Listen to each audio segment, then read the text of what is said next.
อันนี้แห้งกลุ่มใหญ่เนาะกาฝากต้นดอกหัก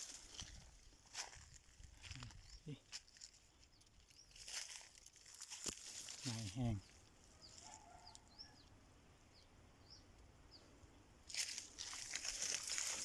หลายปีแล้ววะ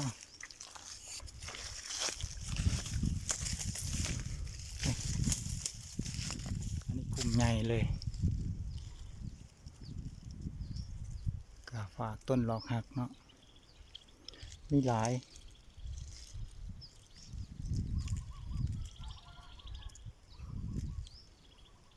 นี่กระแมนนะ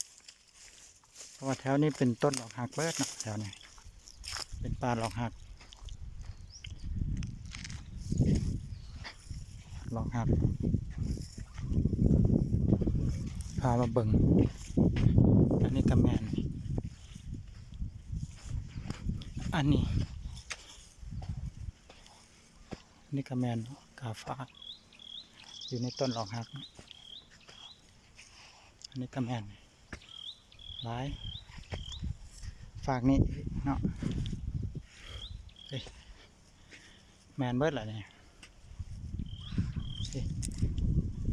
บอกน้อยนี่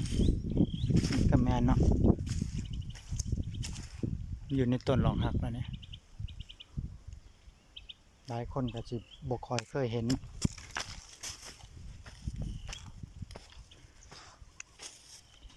ข้าพเจ้าก็ยังบกคอยเคยเห็นเนาะบกเคยเห็นหลายปานนี้นี่อันนี้หลายที่สุดเนาะหลายแห้งต้นดอกหักก็คือสิเป็นหลายปีแล้ว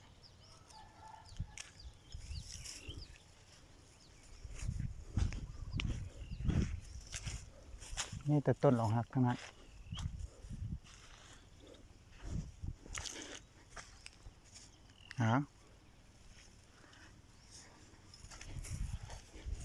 สิบไปซอกก่อนซอกของหาใดงาม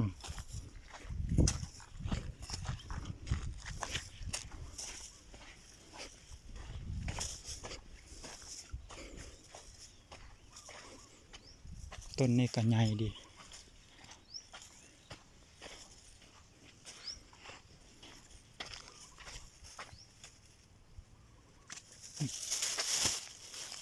เติมเหรอ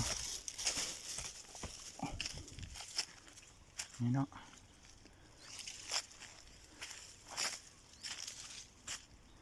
จะเอางานนี่เติมเนาะตอนนี้มี2-3ต้นอยู่ในงาเดียวเนี่ยจะเอาตัวนี้เนาะทำอิฐเราต้องขอขม่าเป็นก่อนเนาะ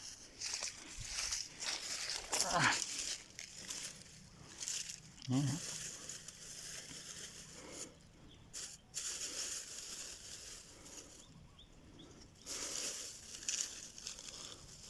ขอขม่าเป็นเนาะ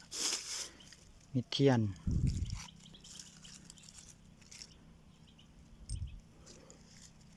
คันหาดอกไม้คู่หนึ่งเนาะแล้วก็มีน้ำหอมเนาะแล้วก็มีมีดตัดสำหรับตัดงาเพื่อขอขม่าเป็นทำอิฐเราต้องขอขม่าเป็นก่อนเนาะ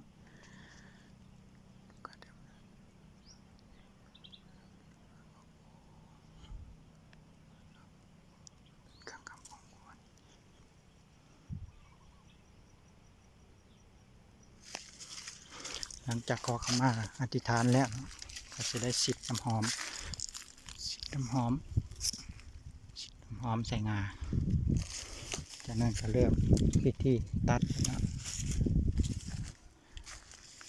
ตัด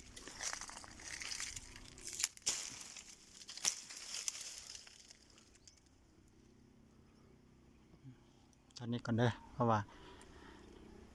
ต้องได้ใส่2 มือ